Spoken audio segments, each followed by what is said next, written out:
Fala pessoal, beleza? Algo recorrente nos meus cursos é sempre criarmos um repositório no GitHub e em seguida começarmos a versionar o código na nossa máquina. Pensando nisso, eu resolvi criar uma seção bônus ensinando isso e muitos outros conceitos básicos do Git e do GitHub.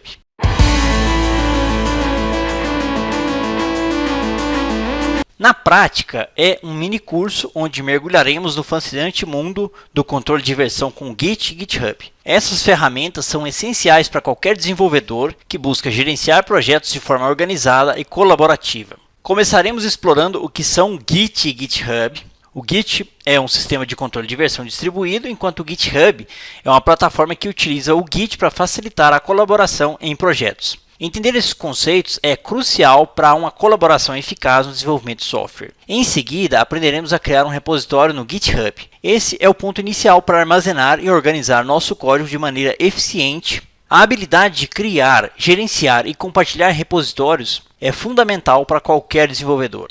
A clonagem de um repositório GitHub para nossa máquina local é o próximo passo. Isso nos permite trabalhar com projetos offline e contribuir de maneira local antes de enviar as nossas alterações de volta para o repositório remoto. Vamos explorar também o que é Markdown, que é uma linguagem leve de marcação que nos permite formatar texto de maneira fácil e eficiente. Essa habilidade é crucial para criar documentação legível e atraente para os nossos projetos. No minicurso, entenderemos o arquivo gitignore, que nos ajuda a filtrar quais arquivos e diretórios o Git deve ignorar. E isso é especialmente útil para evitar versionar arquivos desnecessários. Veremos também como baixar o código mais recente do repositório usando o Git Pull. Manter o seu código local atualizado é essencial para colaborar efetivamente com outros desenvolvedores e por isso o Git Pull é tão importante. Aprofundaremos nosso conhecimento com os comandos git add, git commit e git amend. Esses comandos são fundamentais para preparar e registrar as alterações de maneira organizada. Enviaremos nossas contribuições para o GitHub usando o Git Push, uma habilidade crucial para compartilhar o nosso código com a comunidade e com o time. Lidaremos com situações inevitáveis de merges e conflitos, aprendendo a resolver essas questões de maneira eficiente e mantendo a integridade do código. Exploraremos a criação de novas branches, permitindo-nos trabalhar em funcionalidades isoladas ou correções de bugs sem interferir no código principal. Por fim, aprenderemos a mudar entre essas branches, permitindo-nos transitar facilmente entre diferentes partes do projeto.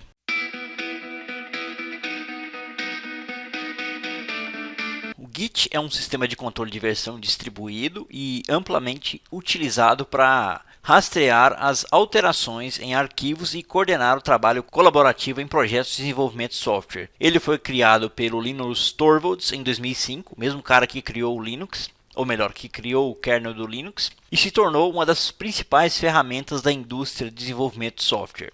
O Git permite que você mantenha um histórico completo das alterações em seus arquivos, facilitando o controle de versão e o trabalho em equipe.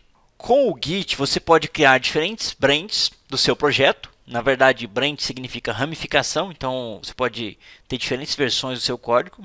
E isso te possibilita trabalhar em recursos ou correções separadamente e depois fazer o merge dessas mudanças. Permite que você corrija bugs, faça uma nova implementação em uma branch separada, depois você junta tudo isso na branch principal e faz o deploy, faz a implantação e por aí vai. O GitHub, por outro lado, é uma plataforma de hospedagem de código e que usa o Git como sistema de controle de versão.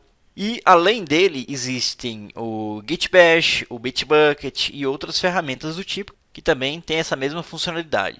Só que o GitHub se tornou mais popular e hoje está ainda mais forte depois que a Microsoft comprou. A gente ficou um pouco receoso quanto às mudanças que eles poderiam fazer, mas na verdade deu uma fortalecida na plataforma, inclusive criando o GitHub Actions, que já é um outro tema que a gente poderia tratar aqui.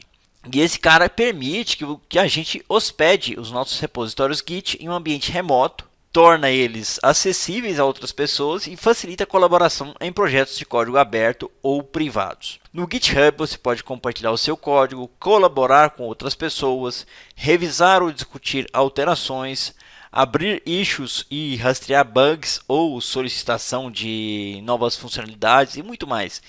Ele oferece recursos adicionais como integração contínua com o GitHub Actions, por exemplo, hospedagem de páginas estáticas, então você pode criar a sua página pessoal no GitHub, gerenciamento de projetos e Wix.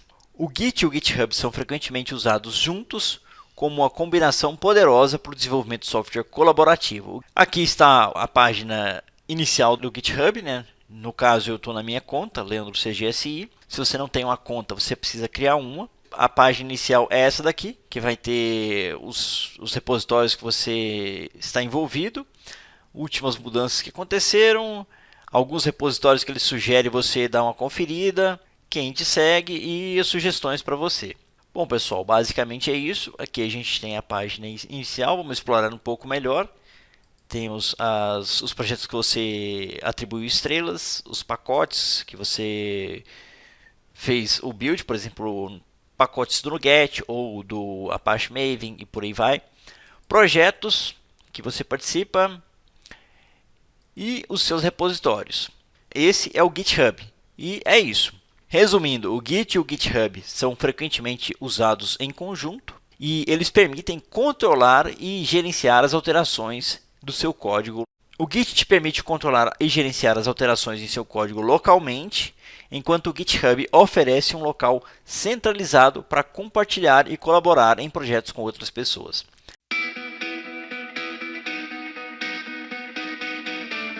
É muito simples, basta clicar em New e aí ele vai abrir a wizard de criação do projeto. Se você não tiver nessa página aqui, você precisa acessar o seu perfil no GitHub, provavelmente está nesse endereço aqui, ó, na raiz, github.com/o seu usuário. E aí você clica na aba Repositories, clica em New e aqui você define o nome do repositório. Eu vou chamar esse cara de Hello GitHub. Beleza, vai ser público. A gente vai adicionar um arquivo de README, que é uma descrição do repositório. Um gitignore, a gente não vai adicionar nenhum gitignore. Para que serve o gitignore, pessoal? Para poder remover alguns arquivos do versionamento. Mais tarde a gente vai ver a respeito disso. Feito isso, se o nome estiver disponível para uso, você pode clicar em Create Repository e ele vai criar o repositório para você. Ok, repositório criado e aqui está o README do projeto. A gente pode alterar esse README aqui. Para isso, basta clicar nesse ícone de lápis aqui. Fazer qualquer mudança nesse cara.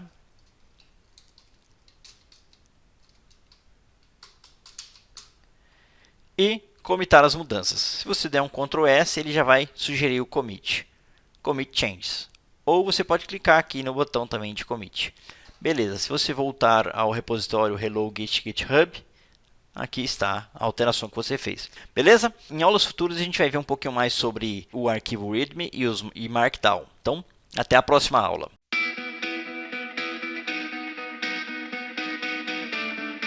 Para isso, você vai clicar nesse botão verde aqui, chamado Code.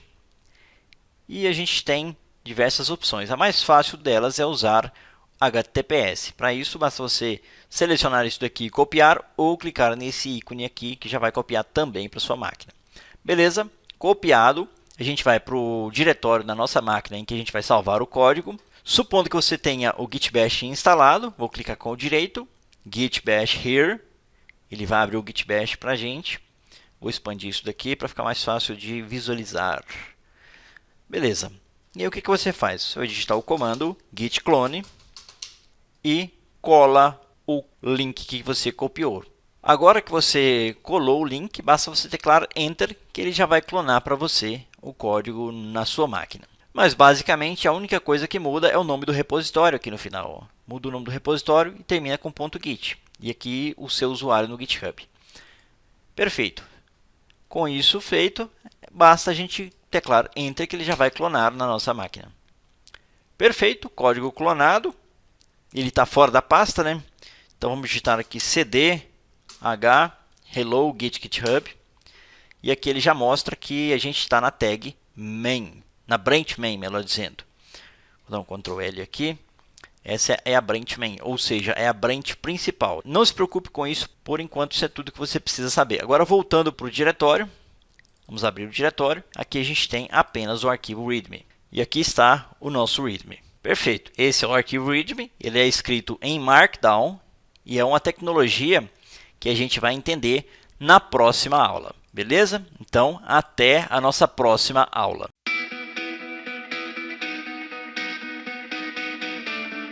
Markdown é a tecnologia utilizada para criarmos esses arquivos README dos nossos repositórios. E ela é usada para gerar HTML de uma forma mais simples e intuitiva. Então, você não precisa saber precisamente HTML para poder escrever HTML usando o Markdown. Ele vai pegar esse código em Markdown e vai traduzir para HTML.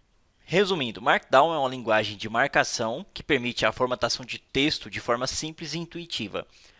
Foi criada por John Gruber em 2004 com o objetivo de oferecer uma maneira fácil de escrever conteúdo em forma legível, tanto para humanos quanto para máquinas. O Markdown é amplamente utilizado em plataformas de blog, fóruns, documentação, sistemas de controle de versão, como o GitHub. A principal ideia por trás do Markdown é oferecer uma sintaxe simples e intuitiva para formatar texto sem a necessidade de utilizar comandos complexos ou linguagens de marcação mais elaborados, como o HTML. Com o Markdown é possível adicionar a formatação básica, como negrito, itálico, títulos, listas, links, imagens, utilizando apenas caracteres especiais e convenções de textos. Aqui a gente tem o Markdown Guide, tem todos os detalhes, você pode explorar um pouco melhor sobre como funciona, enfim, aprender tudo sobre o Markdown, como é feito a tradução, né? Aqui tem um exemplo de como é feita a tradução. Você tem um arquivo de Markdown, tem o Markdown App, que traduz o Markdown File para HTML e renderiza o output no browser. Tem todos os detalhes sobre a linguagem de marcação aqui e você pode explorar mais aqui como funciona, ver como começar, e aqui tem um guia básico, por exemplo, H1, H2, H3. Então vamos exemplificar isso daqui, pessoal. A gente vai abrir aquele arquivo Markdown nosso e vamos editar aqui. Vamos criar um Markdown, por exemplo, H1, H2 e H3. Uma cerquilha significa que é um H1, duas cerquilhas, H2, três cerquilhas, H3, e assim vai até o H6. Então, se a gente comitar isso daqui, o resultado vai ser isso daqui. Um título, que é o título principal, né? O nome do repo, H1, H2 e H3, e por aí vai. Então, ele é usado para formatar texto. Por exemplo, a gente pode fazer o seguinte, a gente pode negritar um texto. Então, suponha que eu tenho aqui sample text. E aí eu quero negritar esse cara. Eu faço o seguinte, coloco asterisco, asterisco, asterisco, asterisco, commit changes, e ele está negritado. Ah, eu quero negritar também de uma outra forma. Existe uma outra forma de negritar, que você coloca underscores antes e depois, commit changes, e um underscores fica itálico. Deixa eu mudar aqui, pessoal. Vamos colocar 2 underscores. E agora fica negrito. Commit changes, e aí está. Também funciona como negrito. Cabeçalho, a gente já viu, né? Que é para criar os cabeçalhos. Por exemplo, H1, uma cerquilha. H2, duas cerquilhas. E por aí vai. Listas. Então, você pode criar listas ordenadas utilizando números, asteriscos ou hífens. Por exemplo, item. Vamos colocar o número dele, né? Ctrl C. Beleza. 1, 2 e 3. Ou pode colocar asteriscos. Então, vamos colocar um asterisco aqui. Outro aqui. Outro aqui. E vamos comitar essas mudanças. Ok, commit. O item 1, 2 e 3 eu preciso revisar a sintaxe, pessoal. Vamos ver se assim funciona. Ctrl C. Commit changes. Ok.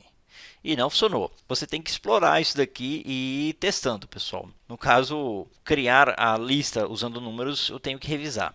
Enfim, depois eu coloco na tela aqui como você faz isso.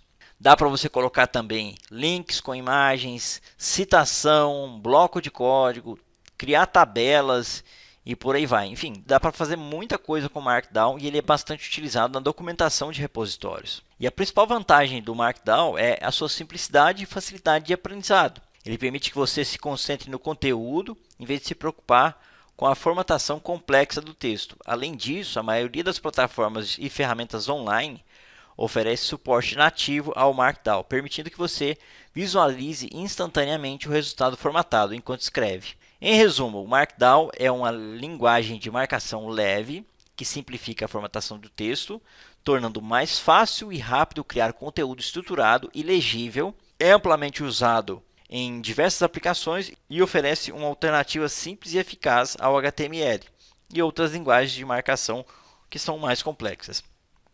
Beleza? Então é isso. Na próxima aula a gente vai entender os arquivos git ignore. Então até lá.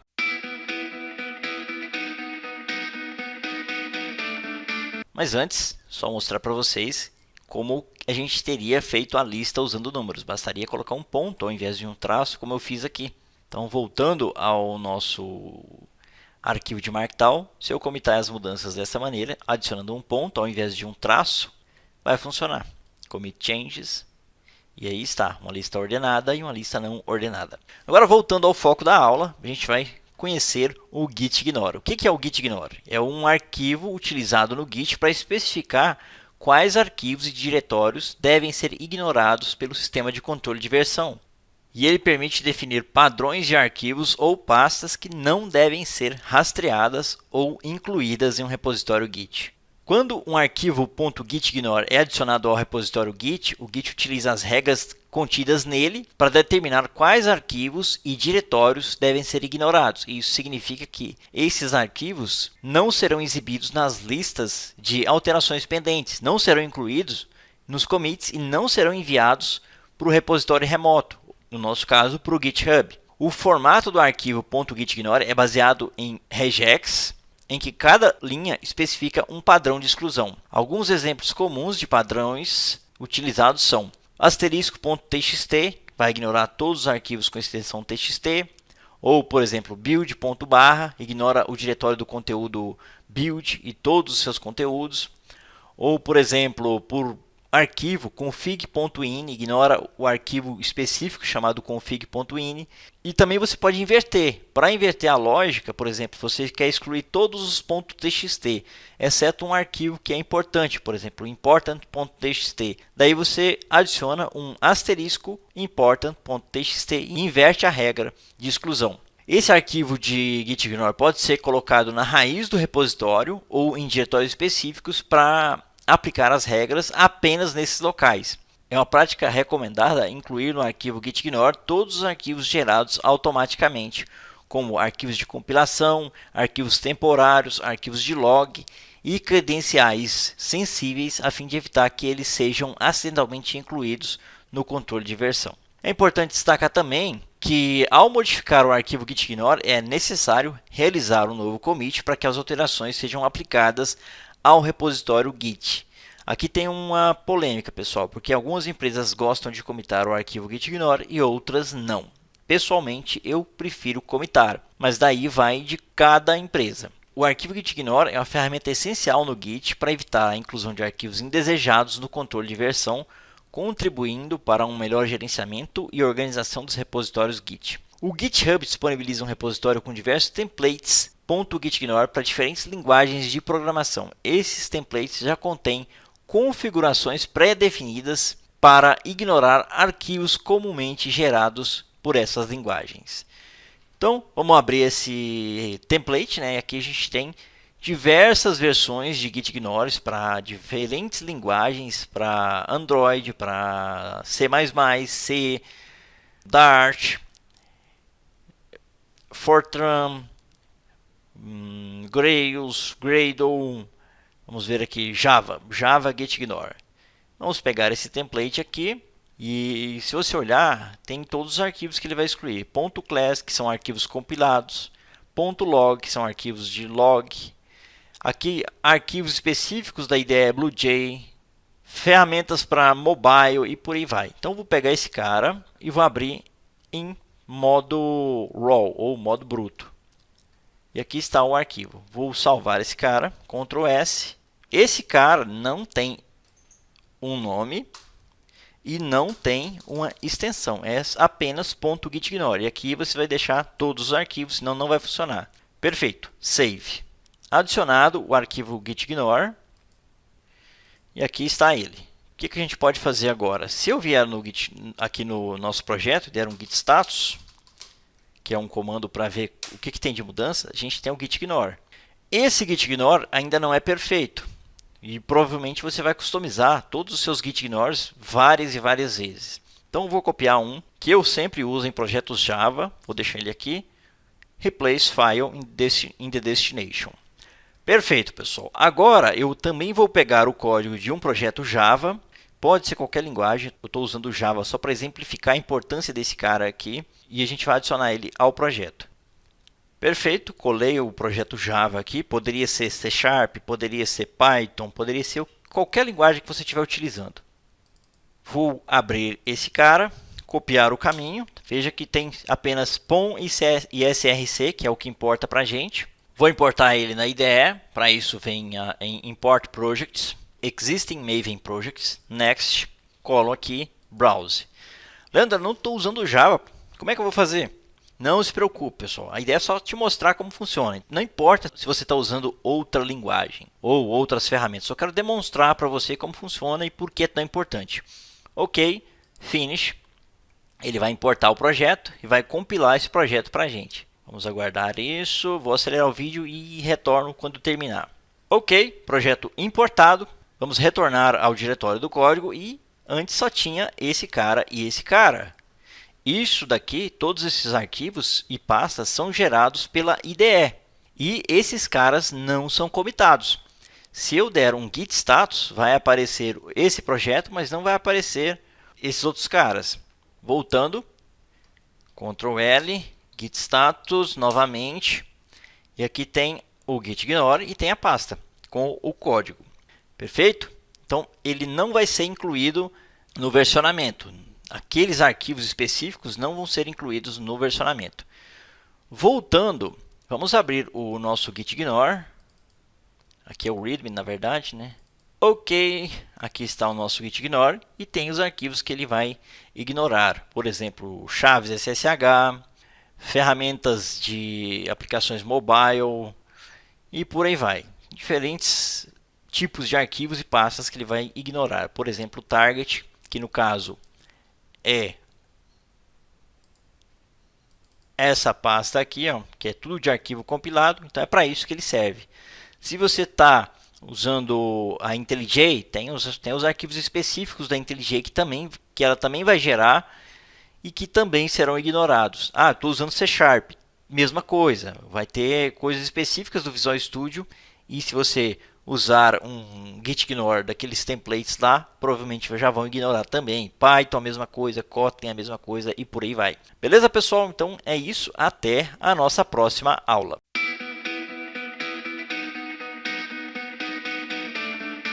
Não sei se vocês se lembram, mas a gente fez mudanças no nosso README e isso não está refletindo no que a gente tem no nosso ambiente local.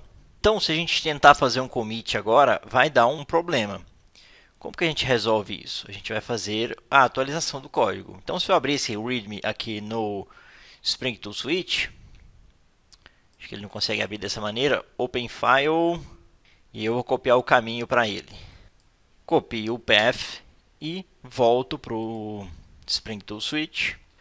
Ok, vou abrir o README. Isso aqui nas principais IDEs você consegue abrir o arquivo README tanto na IntelliJ quanto no Visual Studio, independente da linguagem que você estiver utilizando, é possível visualizar dessa maneira. Então, se eu abrir aqui o Markdown Source, a gente tem apenas o código Markdown e aqui a gente tem o preview, né? O que eu vou fazer? Eu vou atualizar isso daqui antes de fazer o commit. O commit é quando a gente efetivamente salva as nossas mudanças no repositório local. A gente vai ver isso mais adiante. Então, para fazer o download do que está no repositório, eu faço um git pull Enter. E aí está. Ele baixou as alterações que a gente fez no nosso arquivo README para o repositório local. E agora eu consigo acessar. Se eu voltar para Spring Tool Switch, ele já vai ter um alerta aqui dizendo que houve alteração nesse arquivo se eu desejo substituir o conteúdo do editor. E eu desejo substituir. Aqui está o Markdown no estado bruto e aqui está o Preview. Perfeito, pessoal. Então a gente já pegou as informações que estão no repositório. Nosso código está atualizado, mas não sei se vocês se lembram que a gente tem coisas para enviar para o GitHub, dentre elas o gitignore e o próprio código da aplicação. Essa aplicação usei só como exemplo, a gente não fez absolutamente nada nela, mas de todo modo eu vou deixar como recurso. Então, se você pegar a aula em que a gente adiciona ela ao projeto e conferir, beleza? Então é isso, na próxima aula a gente vai fazer o commit disso daqui e salvar isso no repositório local. Beleza? Então até lá.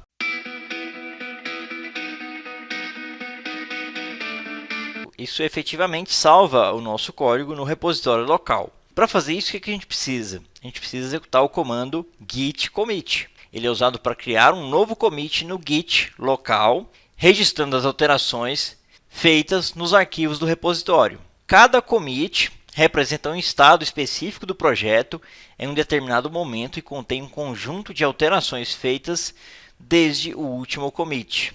A sintaxe de um commit é bem simples. Você usa git. Antes eu dou um Ctrl L aqui para ficar mais limpo. Commit "-m". E aí você passa a mensagem. Só que antes, pessoal, a gente precisa fazer um add. Então vou dar um Ctrl C aqui, git status de novo. O que a gente vai adicionar? A gente pode adicionar uma pasta inteira. Podemos adicionar um arquivo específico, por exemplo, gitignore, ou podemos adicionar todos os arquivos por extensão. Por exemplo, eu posso fazer o seguinte. Para fazer essa adição, a gente usa o comando git add. E para fazer o git add, a gente pode especificar um arquivo específico, por exemplo, .gitignore. Podemos fazer também por pasta. Eu poderia colocar aqui rest. Só você digitar as primeiras letras e teclar tab que ele completa.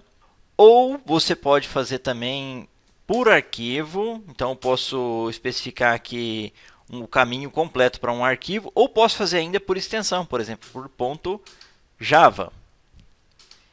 E aí ele vai adicionar todos os arquivos .java, ou .cs, ou .kt, enfim, depende da linguagem, ou .txt, por exemplo.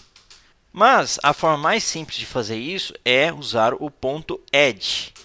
Só que é bom você saber que existe a forma de você adicionar arquivos e pastas separadamente, porque eventualmente você vai comitar só alguns dos arquivos que você mexeu e outros não. E aí você pode filtrar dessa maneira. Usando o git add ponto, você adiciona tudo. Beleza? Adicionou aqui o .gitignore. Se eu der um git status novamente, vão ficar todos verdinhos. Olha só, são os arquivos verdinhos. Vou reduzir um pouco a fonte e vou repetir o comando de novo. Ctrl L, git status novamente. E aí você tem todos os arquivos que a gente adicionou. O .gitignore e os arquivos do projeto Java que a gente adicionou. Beleza, voltando a fonte para o tamanho maior de novo. Ctrl L para limpar. A gente vai executar o comando de commit. Para fazer o commit, a gente já conheceu a sintaxe, né, que é o git commit "-m". E aqui você adiciona my message. Beleza. Se eu fizer dessa maneira aqui, você adiciona a mensagem. O "-m" é para dizer a mensagem. Você precisa especificar esse cara. Quando a gente executa o git commit, o git verifica os arquivos que foram modificados e inclui eles no commit. Os commits são registrados no histórico do repositório Git, permitindo que no futuro a gente navegue e reverta para versões anteriores do projeto se for necessário. Então, vamos teclar Enter e fazer o commit. Enter. Ok. Então, a gente fez o commit. Ctrl L de novo para limpar. Git status. E não tem nada para commitar. e ele está me sugerindo fazer um git push para enviar para o repositório remoto. Agora suponha que eu errei a mensagem. Eu fiz o commit, mas a mensagem que eu mandei estava incorreta. Não era git commit my message, era outra coisa. Como que eu altero isso? Eu uso o amend my message, my edited message. Enter. E a gente teve um erro porque é porque é amend com apenas um M. Então realmente vai dar erro. Então eu vou vir aqui e vou tirar um desses M's aqui. Enter. E mudamos a sintaxe, mudamos o commit. Perfeito, nosso código foi commitado, a mensagem mudou de my message para my edited message e é isso. Tá tudo ok. Agora a gente está pronto para enviar para o GitHub. Para fazer isso, a gente pode dar um git status aqui, ele me fala que eu preciso usar o comando git push, que é o que a gente vai fazer na nossa próxima aula.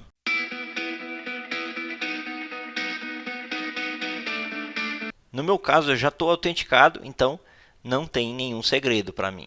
Mas, no seu caso, você vai precisar digitar o comando a seguir. Eu vou copiar e colar aqui.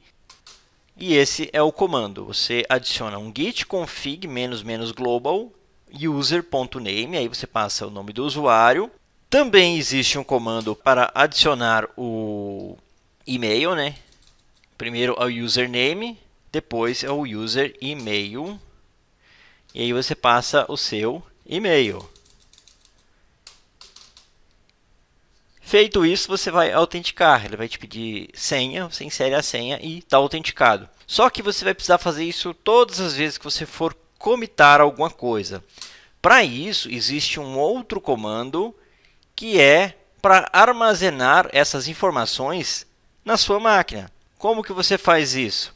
Você vai digitar o comando git config --global credential.helper espaço cache.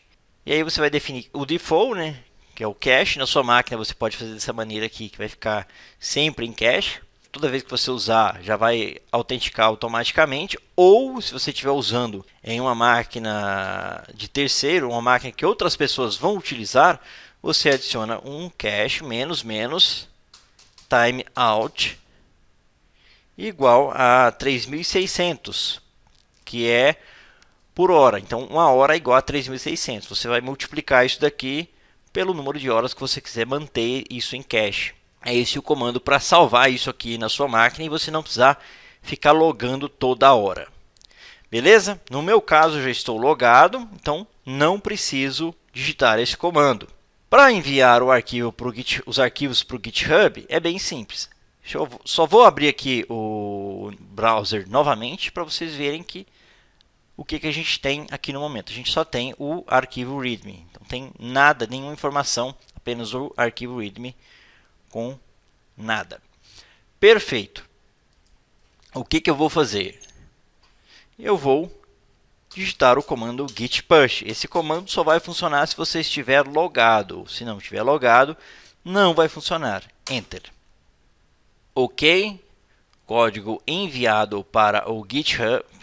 Quando a gente executa um git push, o código do repositório local é enviado para o GitHub. Então, se eu atualizar aqui, aqui está o meu código. Temos o gitignore que a gente criou, temos o readme, temos o projeto que eu adicionei. Lembrando que esse projeto é apenas um projeto de exemplo, pode ser em qualquer linguagem. Se você tiver usando, sei lá, C Sharp, ou Python, ou Kotlin, você pode trocar aqui, lembrando que o seu gitignore vai ser específico da linguagem que você estiver usando. E nesse caso, basta você acessar aquele site de templates de gitignores e baixar o específico da sua versão. Agora vamos conferir o papel desse gitignore no repositório, no código aqui. Vou abrir esse diretório e a gente tem tudo que tem no projeto tá aqui. Eu vou ajustar isso aqui para caber o local e o remoto na mesma tela. Então, se eu abrir aqui o diretório do código, eu tenho o src e o pom, e mais um monte de coisas geradas pela IDE. Nesse caso, foi gerada por uma IDE baseada em Eclipse. Então, temos os settings, target, class path, factory path, project e por aí vai. Se você estiver usando a IntelliJ, vai ser diferente. Por exemplo, o target vai ter também, porque é gerado pelo Maven, mas vai ter outros arquivos gerados pela IntelliJ. Ah, Leandro, meu projeto é C#. Vai ter projetos gerados pelo Visual Studio também, e o seu Git Ignore vai ignorar esse tipo de arquivo, que são os arquivos que são gerados toda vez. Beleza? E se você olhar aqui, só veio para o meu repositório apenas o src e o POM, que é o código que efetivamente nos interessa. Toda vez que um desenvolvedor importar esse projeto aqui na máquina dele, ele vai gerar essas outras pastas aqui de acordo com a máquina dele toda vez. E, evidentemente, se a gente comitar isso, vai haver conflito. E isso não é muito interessante. E a gente vai justamente ver como lidar com conflitos na próxima aula.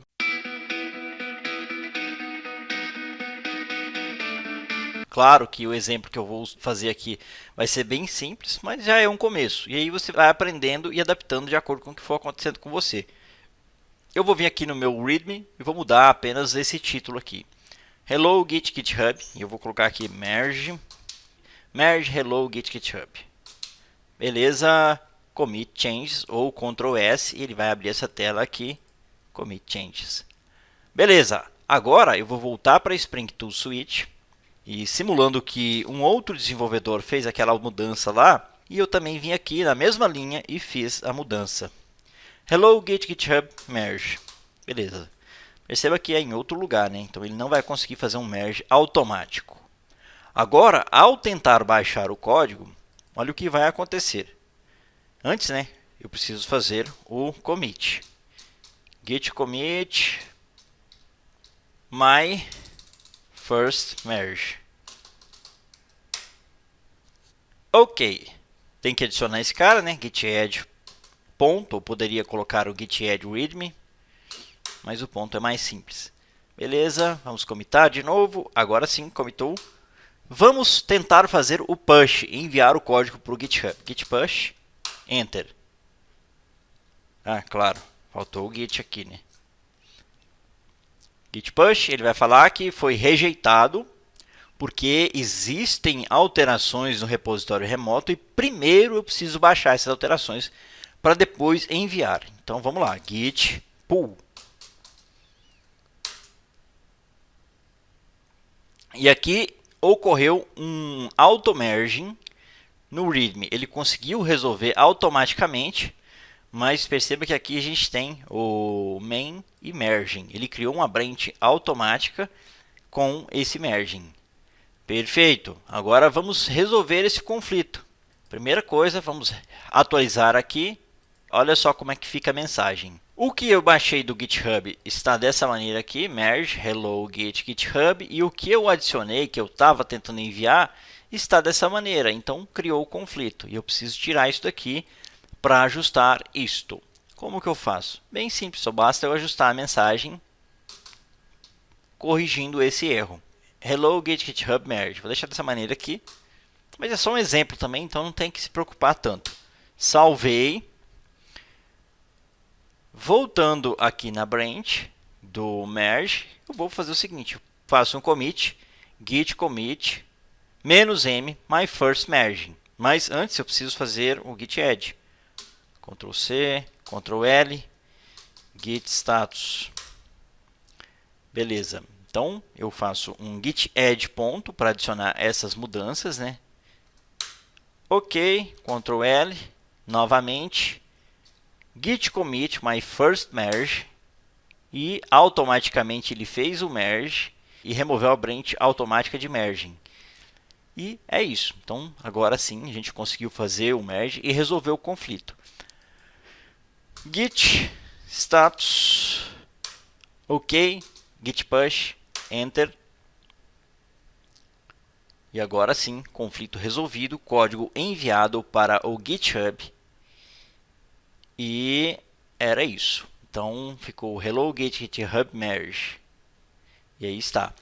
Perfeito, pessoal. Claro que você vai ter problemas mais complexos do que isso, vai ser mais difícil resolver merge, mas aí você vai vendo pouco a pouco o que você precisa para poder melhorar isso. O objetivo aqui não é te ensinar tudo de Git, é te dar um pontapé inicial para que você possa conseguir trabalhar e resolver a maior parte dos problemas que você tiver no início.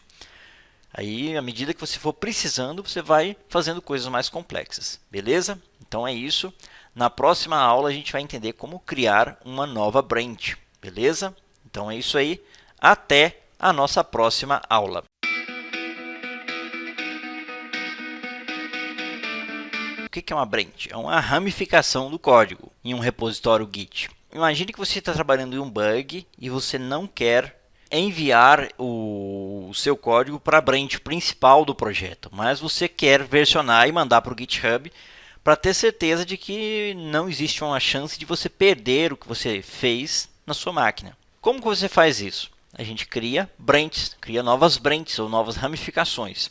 Para fazer isso, basta você abrir o terminal e digitar um simples comando. Se você não estiver usando o Git Bash, não vai aparecer aqui para você em qual branch você está, dependendo da ferramenta que você estiver utilizando. Para saber, basta você digitar um comando git branch.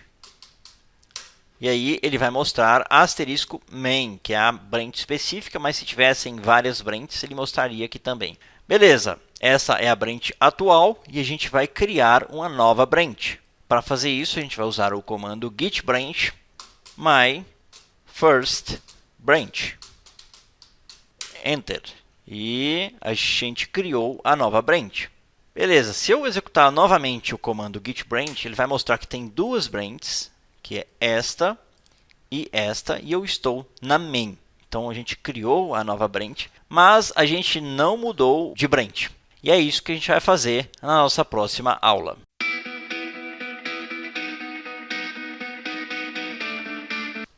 Git checkout my first branch. Enter. E automaticamente ele muda aqui para my first branch. Se você não estiver usando o Git Bash, basta você digitar o comando git branch que ele vai mostrar para você qual branch que você está assinalando com asterisco. Beleza, então dessa maneira eu troco de branch. Como que eu mudo de volta para main? Simples, mesmo comando git checkout main. E aí você está de volta à branch main. Perfeito. Mas existe uma maneira mais inteligente de criar uma nova branch, que é o comando git checkout -b my second branch. Isso vai criar uma nova branch e já vai te levar direto para lá. Ok, criada a nossa second branch, eu já mudei de branch. Se eu executar um git branch aqui, ele vai... Opa! Eu acabei voltando para main, né? Então, git checkout my second branch. Beleza? Ctrl L. Se eu executar um git branch aqui, ele vai mostrar que eu estou na my second branch. Só que essa branch ainda não foi enviada para o GitHub. Ela está só no meu repositório local. Como que eu faço para enviar essa branch para o GitHub? Simples, vamos fazer uma mudança aqui. Hello GitHub branch. Ok, salvo. Git status. Ele sabe que você modificou. Git add. Ponto. Eu poderia ter digitado que seria sido mais rápido, né? Ctrl L. Git commit -m working with branches. Git status. Git push. Enter. E aí ele fala que ocorreu um erro, porque a my second branch não está no GitHub. Não existe essa branch no GitHub. Para fazer isso, eu preciso fazer um git push. Git push. E ele já deixa o comando para mim aqui, ó. Git push ---- set upstream origin my second branch. Copio e colo o comando. Enter. Ok, enviado para o GitHub. Posso fazer isso também para My First Branch, apesar de não ter nenhuma mudança nela, ela é exatamente igual a main, a gente não fez nada diferente. Posso subir ela também. Ok, e era isso. Voltando para o GitHub, vamos atualizar o Hello Git GitHub. E aqui ele fala que eu já tenho alterações na Second Branch. Se eu vier aqui, eu tenho My First Branch, My Second Branch. E é isso. Então, dessa maneira que você cria novas branches e envia elas para o GitHub. Perfeito? Agora ficou na dúvida? Pô, vamos só revisar, né? Preciso voltar da My Second Branch para a main. Ctrl L, você vai usar o comando git checkout my first branch. Aí eu estou na my first branch. Git checkout main. E ele volta para main. E assim você consegue visualizar diferentes versões do código.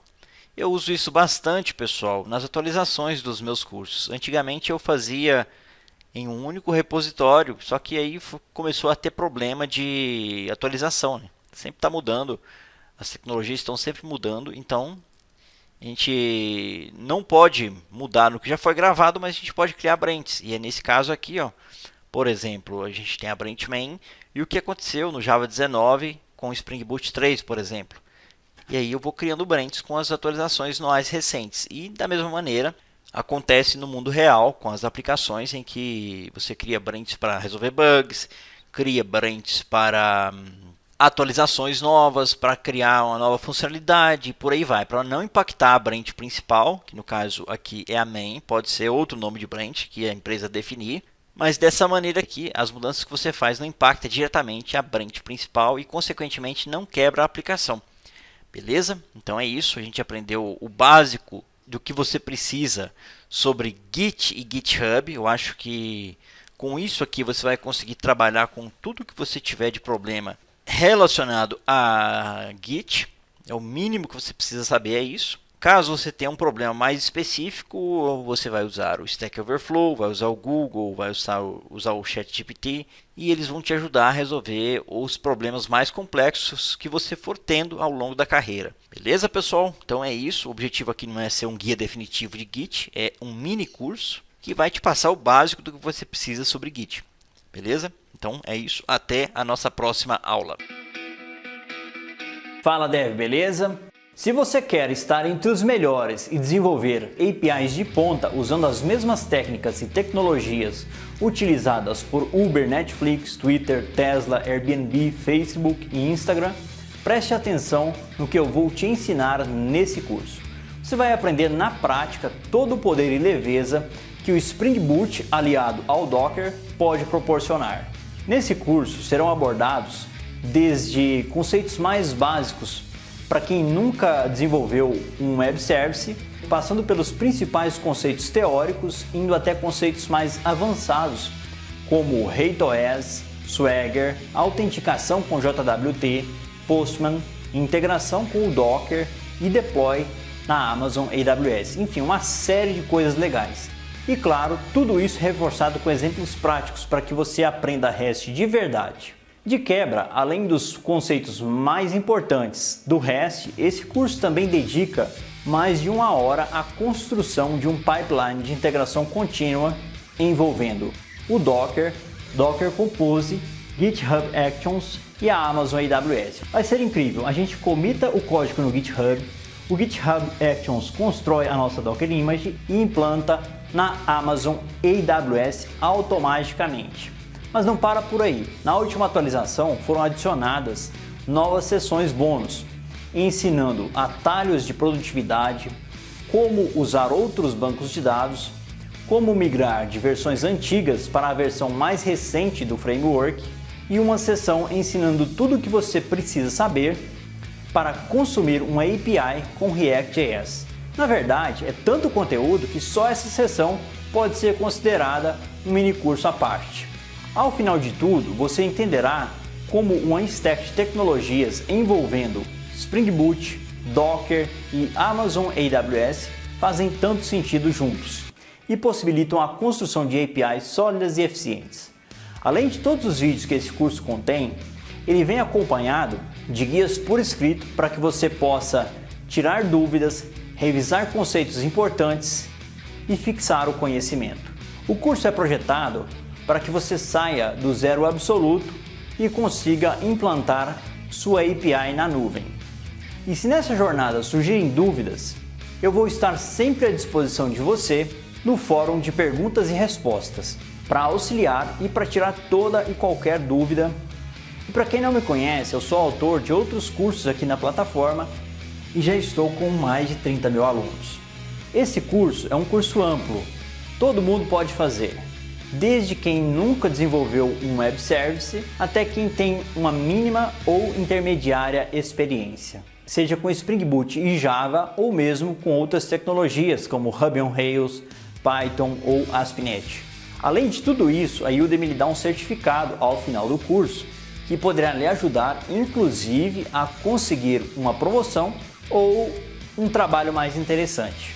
E se em até 30 dias você sentir que o curso não era bem o que você procurava, a Udemy lhe permite pegar o seu dinheiro de volta sem nenhuma burocracia ou ressentimento de minha parte. Se você quer levar suas aplicações e sua carreira para o próximo nível, então não perca mais tempo. Vamos às aulas!